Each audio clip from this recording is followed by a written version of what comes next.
no Evangelho de Mateus, capítulo 6.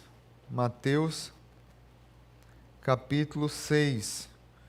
Vamos trazer a oração do Pai Nosso, texto muito conhecido de todos.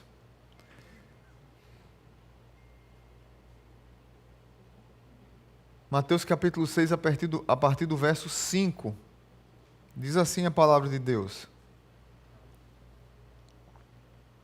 E quando orarem, não sejam como os hipócritas. Eles gostam de ficar orando em pé nas sinagogas e nas esquinas, a fim de serem vistos pelos outros. Eu asseguro que eles já receberam sua plena recompensa. Mas quando você orar, vá para o seu quarto, feche a porta e ore ao seu Pai que está em secreto. Então seu Pai, que vê em secreto, o recompensará. E quando orarem, não fique sempre repetindo a mesma coisa, como fazem os pagãos. Eles pensam que por muito falarem serão ouvidos. Não sejam iguais a eles, porque o seu Pai sabe do que vocês precisam, antes mesmo de o pedirem. Vocês orem assim: Pai nosso, que estais no céu, santificado seja o teu nome, venha o teu reino, seja feita a tua vontade, assim na terra como no céu. Dá-nos hoje o nosso pão de cada dia, perdoa as nossas dívidas, assim como perdoamos aos nossos devedores, e não nos deixes cair em tentação, mas livra-nos do mal, porque teu é o reino, o poder e a glória para sempre. Amém. Pois se perdoarem as ofensas uns dos outros, o Pai Celestial também perdoará vocês. Mas se não perdoarem uns aos outros, o Pai Celestial não perdoará as ofensas de vocês. Queridos, hoje nós vamos iniciar essa série de mensagens Pai Nosso. E hoje eu vou falar sobre paternidade. O texto foi bem claro para vocês no início, quando do verso 5 ao 8, quando Jesus está ensinando aos seus discípulos como se deve orar, e ele parte do princípio de que não se deve orar como os fariseus, que além de ser hipócritas, não desfrutavam da intimidade com o Pai, porque no fundo eles acreditavam que a religiosidade deles, que a repetição deles, que a falsa espiritualidade deles iria atrair a atenção de Deus, como se Deus fosse alguém que se comovesse com a performance pseudo-espiritual de alguém extremamente religioso. E Jesus está dizendo assim: não é assim que vocês devem orar. Não é assim que vocês devem fazer. Aí eles trabalham com vãs e repetições, eles trabalham com a falsa espiritualidade, eles oram para serem vistos nas sinagogas, eles querem aparecer. Isso não quer dizer que nós não devemos orar em público. A Bíblia ensina, Paulo ensina que nós devemos levantar a mão santas e orar em público. A Bíblia ensina também que nós devemos orar ajoelhado. A Bíblia ensina também que nós podemos orar em pé. A Bíblia também ensina que nós podemos orar sentado, andando, deitado. Não é isso que Jesus está falando. Não é contra o orar em público. O que Jesus está falando é orar hipocritamente. É orar repetidamente, sem nexo, sem intimidade. Era isso que eles faziam. Como os profetas de Baal, que oravam repetidas vezes na aposta que fizeram com Elias e perderam a aposta. Porque era uma oração hipócrita para um falso Deus, de pessoas hipócritas que demonstravam a falsa espiritualidade de algo que eles não viviam. Jesus está convocando os discípulos que estão pedindo como que se deve orar. Jesus está trazendo uma oração cotidiana, simples, partindo do aramaico, partindo daquela comunidade, daquele povo, algo que era comunitário a eles, que era singular na vida deles, mas era algo cotidiano na vida deles, e choca a todos, porque Jesus começa dizendo, Pai Nosso. Mas antes eles alertam, o Pai te vê em secreto, Ele te recompensará. Peça ao Pai, Ele vai preparando o coração. Há um conceito desenvolvido por uma nutricionista chamada Margot Maine, chamado fome de pai, para diagnosticar a causa de distúrbios alimentares em jovens, muitos jovens, meninos e meninas, mais mulheres, que ela fez a pesquisa, com a experiência da ausência de um pai. E que levava muitas dessas meninas e desses rapazes também a relacionamentos prejudiciais e problemas sérios com a alimentação, tanto com distúrbio para comer muito, quanto com distúrbio para não comer, que gerava até anorexia. Esse conceito, fome de pai, ele cresceu, a psicologia trabalha com ele até hoje, muita gente trabalha com ele, porque é algo que é real e que, se cavar mais fundo, vai chegar nesse problema de relacionamento com o pai. Todos nós, em certo sentido, veja bem o que eu vou dizer agora, todos nós, em certo sentido, temos problemas de fome do pai. Por mais que o nosso pai humano seja perfeito, ele seja amoroso, seja carinhoso, tenha caráter, tenha hombridade, ele seja um imitador de Cristo, no fundo da história nós sabemos que ele é pecador e que ele é igual a um de nós. Paul Auster, num livro chamado A Invenção da Solidão, que ele vai falar dessa fome do pai, desse desejo pelo relacionamento com o pai, ele diz que não é apenas o fato de sentir fome pelo pai, nem mesmo, ele diz que nós não conseguimos deixar de sentir fome do pai, nem mesmo na idade adulta. Até como adulto, e aí quando ele escreveu o livro, já era adulto, ele sentia fome do pai.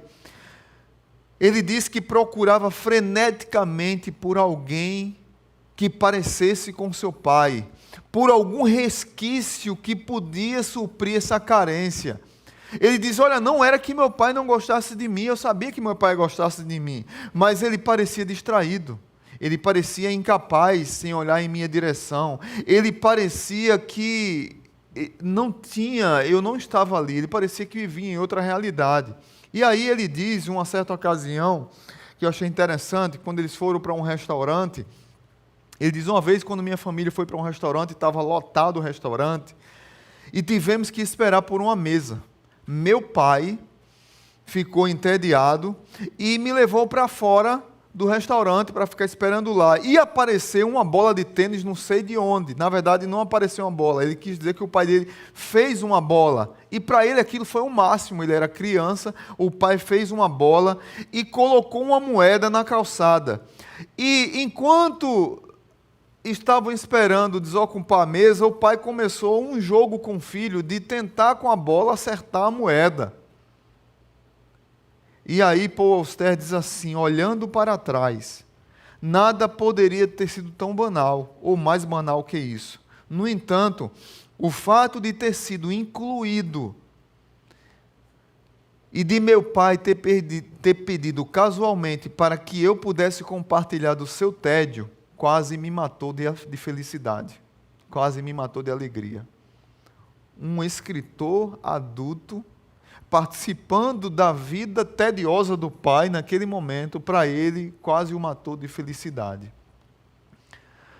Quantos de nós não somos assim? Tem esse buraco na nossa alma, da fome de um pai, ou da fome do pai, ou do desejo da atenção do pai, da intimidade do pai, de ter a identidade ela completa, de sentir o coração cheio. Como nós cantamos aqui, és o bom, bom Pai. Quem tu és? És o bom, bom Pai. Isso é o que tu és. E quem eu sou? Quem eu sou? Sou amado por ti. Quantos de nós queremos trazer queremos satisfazer esse buraco na alma, essa dor, essa angústia com a relação com o nosso Pai terreno, e sempre vai ficar um pouco desse espaço não preenchido, e nós nos frustramos, e nós lamentamos, e nós sofremos, porque só é preenchido com Deus, o bom Pai. E é isso que Jesus quer trazer na oração do Pai Nosso. Pai nosso. Pai nosso. Ele enfatiza essa bondade libertadora de Deus para a nossa vida. A essência dessa oração é demonstrar essa identidade de Deus como Pai e de trazer para nós a completude de uma identidade que nós temos de filhos. Mas como, queridos, nós vivemos nessa incompletude e carregamos muitas vezes na nossa vida medo, culpas, remorsos, amarguras, falta de amizade, não andamos com os braços abertos do jeito que Deus anda com braços abertos para nós, nós travamos muitas vezes, e não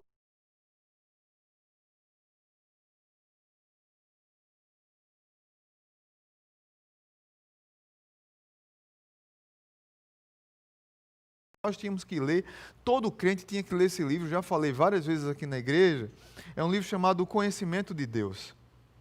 E J.I. Packer diz o seguinte: se quiser julgar até que ponto a pessoa entendeu o que é o cristianismo, entendeu o que é o evangelho, descubra que valor ela dá ao fato de ser filha de Deus e de ter Deus como pai.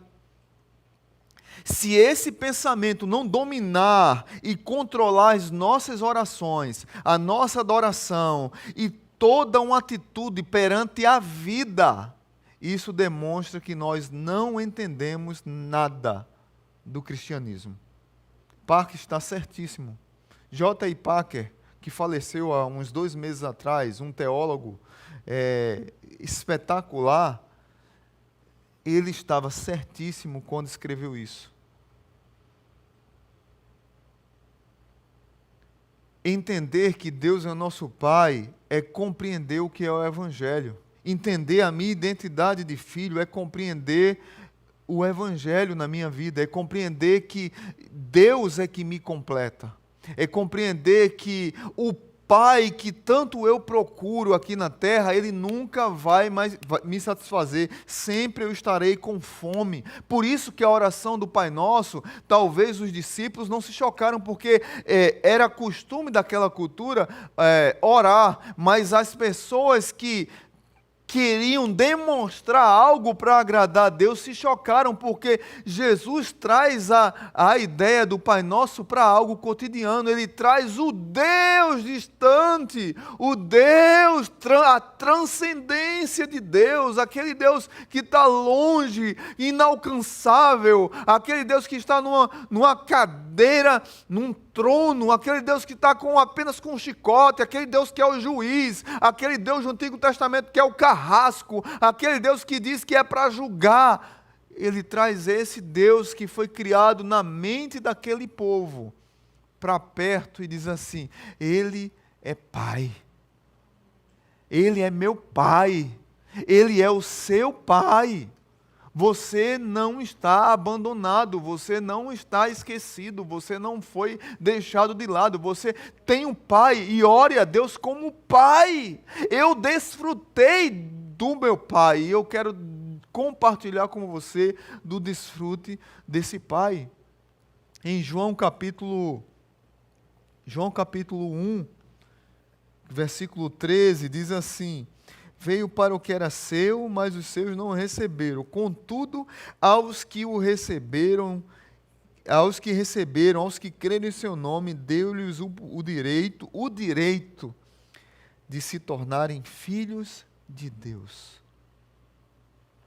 Você é filho, você é filha. É isso. É isso que precisa ser trazido ao nosso coração e acalmar o nosso coração. Nós não somos apenas criaturas de Deus. A oração do discípulo, a oração do Pai Nosso, Jesus está dizendo para aqueles discípulos: vocês não são criaturas distantes de Deus, vocês são filhos de Deus. No Antigo Testamento tem mais ou menos 15 ocasiões apenas que Deus é descrito como Pai. O público do Antigo Testamento tinha essa distância de Deus. Não é que Deus era distante desse povo, era um povo que enxergava Deus distante. Mas o problema é que à medida que nós vamos, o bom é à medida que nós vamos crescendo espiritualmente, Deus vai ficando maior, mas a gente compreende que apesar dele vai ficando maior, ele é o nosso Pai. E no Antigo Testamento eles viam Deus tão distante que apenas 15 ocasiões no Antigo Testamento demonstra Deus como um Pai. Jesus traz dois aspectos que eu não vou... A mensagem hoje é uma reflexão geral, mas dois aspectos importantíssimos que eu queria que você guardasse nessa oração. A primeira delas é a intimidade. Quando Jesus diz Pai, ele está falando Abba. Ele está falando Paizinho. Jesus está chamando o Deus transcendente, poderoso em batalhas, Senhor dos exércitos, Rei dos reis, Senhor dos senhores, juiz sobre todas as nações. Jesus está chamando ele de Paizinho. Que coisa linda, né, gente? Ele é meu Paizinho. Ele é simples. Ele está do meu lado, Ele está comigo. Jesus está me convidando a entrar na intimidade do Paizinho. E aí eu acho lindo a relação de filhos com pai, de abraço de filhos com pai, de beijo de filhos com pai, de brincadeiras de filhos com pai, de relacionamento de filhos com pai. E quando eu vejo Jesus dizendo assim, olha, Deus é Paizinho. Eu me vejo... E eu vejo você, eu vejo sua vida, seu filho, sua filha, nos braços do Paizinho. A visão que eu tenho quando eu vejo Jesus chamando Deus de Abba, de Paizinho, é um abraço tão poderoso, é um Deus tão carinhoso que eu me perco nos braços dele, que não dá para ver o filho, é que lá nos braços do Paizinho a minha identidade é revelada. Eu sou filho. Quem tu és? É pai. Quem eu sou? Eu sou filho. A minha identidade é carimbada, as minhas digitais são colocadas, eu sou filho. Então, o primeiro aspecto que você vê aqui é da intimidade. Paizinho. Eu fico tentando imaginar os fariseus chocados ouvindo Jesus dizer isso. Ao ponto que depois queriam apedrejá-lo, porque Jesus chama Deus de Pai, e ainda por cima, depois Jesus diz lá em João, que Jesus antes que Abraão existisse, eu sou Deus. Mas lá em João, capítulo 1, verso 18, Jesus tem autoridade para falar da intimidade, dessa intimidade que eu estou dizendo, porque João capítulo 1, verso 18 diz assim, ninguém jamais viu a Deus, mas o Filho unigênito que está junto do Pai o tornou conhecido. O que Jesus está dizendo para os discípulos é, eu conheço Abba, eu conheço o Paizinho, e eu quero dizer para vocês que vocês agora têm um Paizinho. Vocês estão com um buraco no coração, vocês estão com o coração angustiado, vocês estão com o coração silenciados, vocês estão com o coração aflitos, porque vocês estão com fome de Pai. O Paizinho chegou. Eu conheço o Paizinho. Eu quero dizer para você que o Paizinho quer ter intimidade com você também. Por isso que a oração do Pai Nosso ela é muito mais do que uma reza. Na verdade, ela nunca foi uma reza. A oração do Pai Nosso é uma oração poderosíssima que conforta o nosso coração. Outro aspecto que eu vejo aqui é que Jesus, ele diz Pai, intimidade, Abba, intimidade, ele diz Pai, mas não é apenas o meu Pai. É Pai Nosso. E aqui tem um aspecto comunitário, de comunidade. É compartilhado. Jesus nos convida a desfrutar desse partilhar, dessa intimidade. Jesus nos convida a dizer assim, olha, essa dor, essa angústia que está no teu coração, essa solidão que está no teu coração, ela pode ser suprida não só porque Ele é nosso Pai íntimo, mas Ele é Pai nosso. Além dele ser Pai nosso, nós somos irmãos. Você foi adotado. Porque o único filho é quem? Jesus. É Ele. Mas você foi adotado, você agora faz parte da família e você tem os mesmos direitos que Jesus tem. Jesus convida você a desfrutar dessa comunidade que tem Deus como Pai, como um Abba, como um paizinho.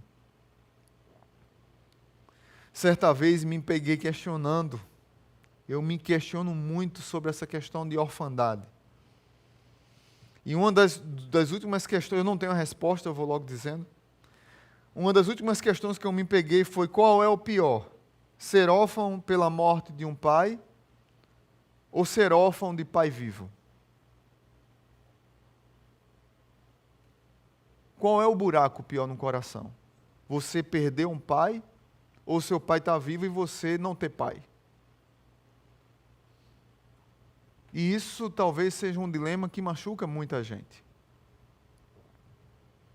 Isso machuca a minha vida, isso machuca a sua vida, isso machuca a vida de alguém que lhe conhece. E quando a gente senta para conversar com as pessoas que sofrem com esse problema, por isso que eu estou dizendo aqui, eu não tenho uma resposta para isso.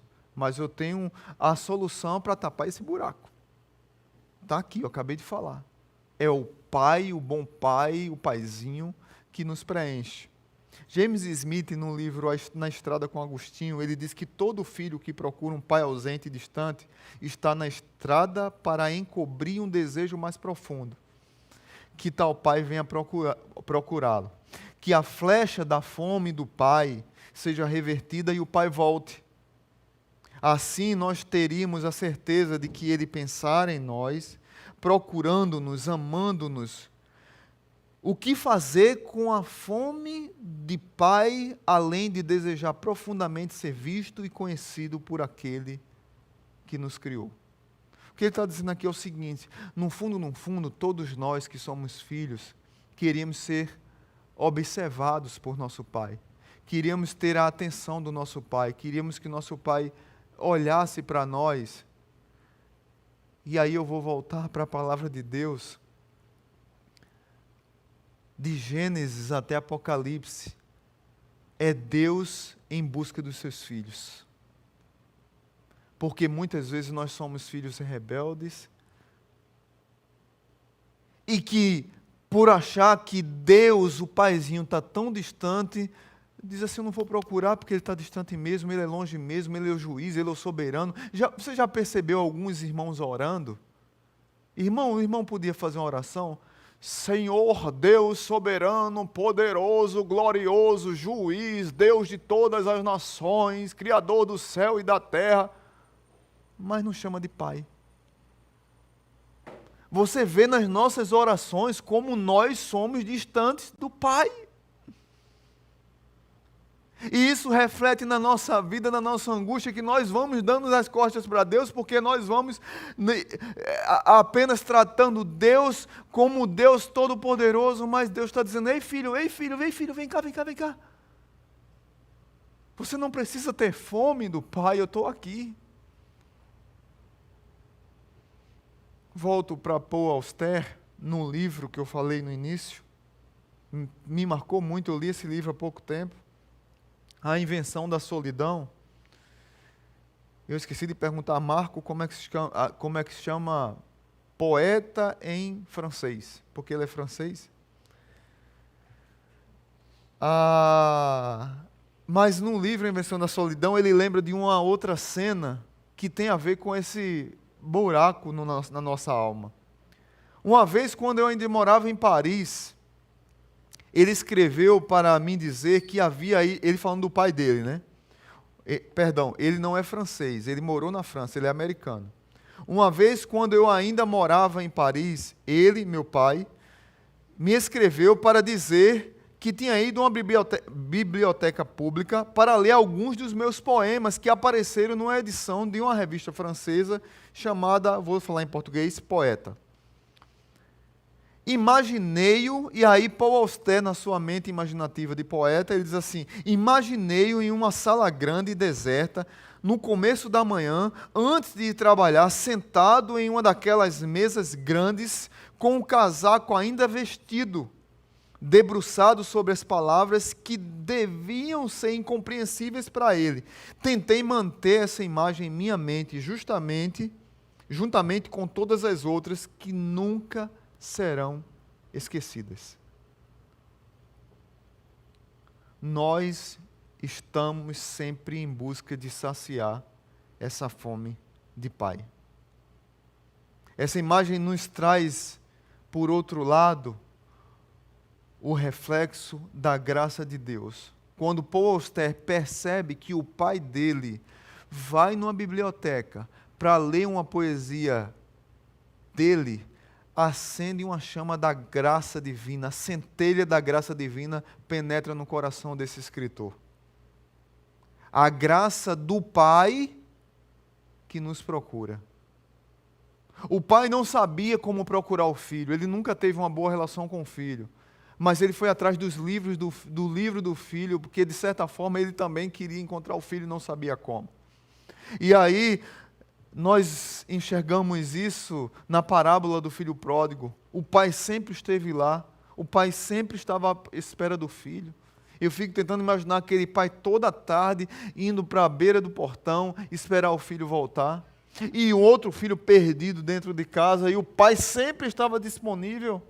É assim que o nosso paizinho, Deus, está disponível para mim e para a sua vida. Esse Pai verdadeiro, esse amor verdadeiro, e esse Jesus que é nosso irmão nesse contexto, que nos diz verdadeiramente: olha, não façam como os hipócritas, não façam como os fariseus, não use de vãs repetições, vocês não precisam de falsa religiosidade, vocês não precisam de se exibir para o paizinho, vocês têm um paizinho. O problema de vocês é de identidade. O problema de vocês é de compreender intimidade e comunidade. O problema de vocês é compreender o caráter de Deus, o Pai, a intimidade dele, a identidade dele, que essa identidade de filho foi dada a vocês, carimbada, com digitais. Você é filho. Ore a Ele como seu Pai. Por fim, o que Jesus está fazendo para os discípulos, ensinando aos discípulos, é orar não com o coração insatisfeito, carente, como um fariseu. Jesus nos convida a... E aqui a linguagem aqui é pródiga mesmo, e eu vou usar da prodigalidade aqui, do esbanjamento. Jesus está nos convidando a nos esbaldar, a nos empanturrar, a nos encher, a nos satisfazer, a desfrutar, a se completar, a se encher, a receber, a gozar do amor verdadeiro do Pai. Jesus nos mostra que uma oração simples em seu nome, nós temos intimidade com Deus, o Pai. Jesus nos ensina e nos convida a desfrutar da intimidade com Deus, o Pai. A minha pergunta para você que está nos assistindo hoje: você tem se esbaldado nos braços do Pai? Você tem se debruçado, gozado do amor de Deus, o Pai? Você tem se agarrado com todas as forças esse ensino do paizinho? Você tem compreendido que você, por mais maravilhoso que tenha sido seu pai, que não é o caso da maioria, mas por mais maravilhoso que tenha sido seu pai, ainda há uma lacuna no seu coração que só vai ser preenchida pelo bom pai, pelo paizinho, pelo Abba. Por isso que ele diz: Pai nosso, é nosso, preenche essa lacuna. Quantas pessoas têm problemas de relacionamentos tortuosos às vezes, porque vivem na expectativa frustrada de compensar um relacionamento com o pai, nunca vai preencher, até que o Pai do céu inunde o seu coração e satisfaça a sua alma completamente. Por isso que eu quero convidar você nesse dia especial.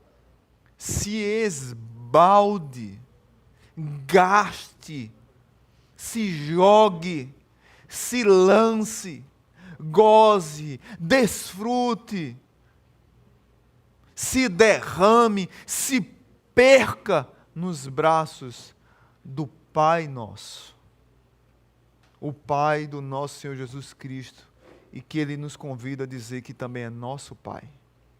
Vamos orar. Pai bendito, muito obrigado. Muito obrigado porque nós podemos orar Pai. Nós podemos dizer que temos um Pai, mas não é só um Pai, nós temos um Paizinho.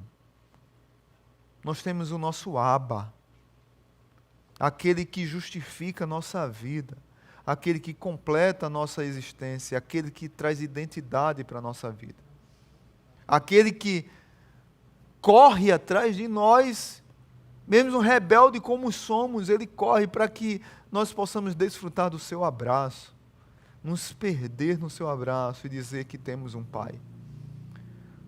Nos ajuda, Pai,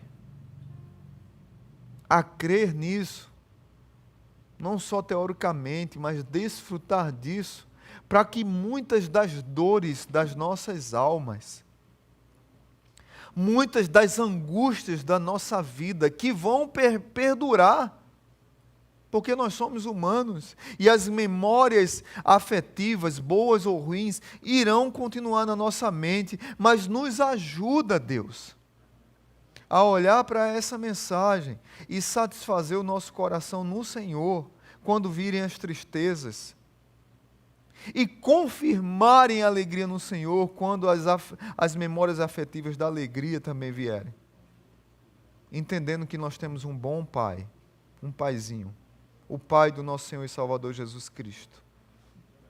Que o amor de Deus, o Pai, a graça maravilhosa de Jesus e a comunhão do Espírito Santo esteja sobre tua igreja, para a honra e glória de Jesus. Amém, amém e amém. Um beijo no seu coração e que Deus te abençoe.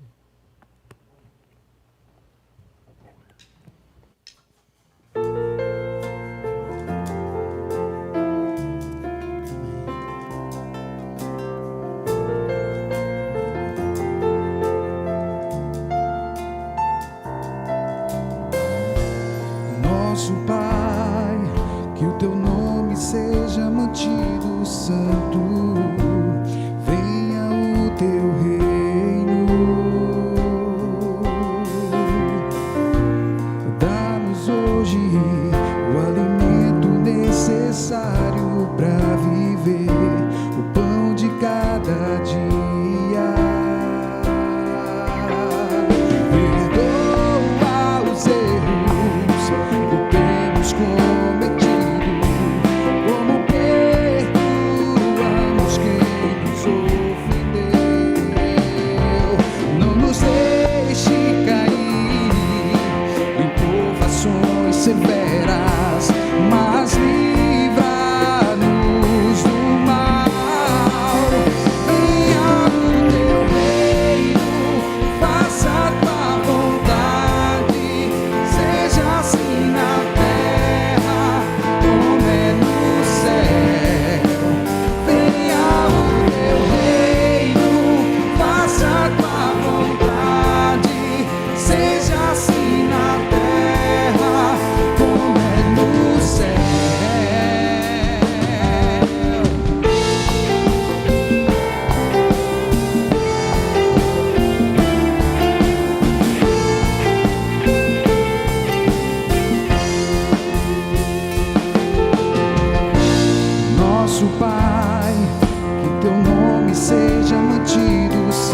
do Senhor.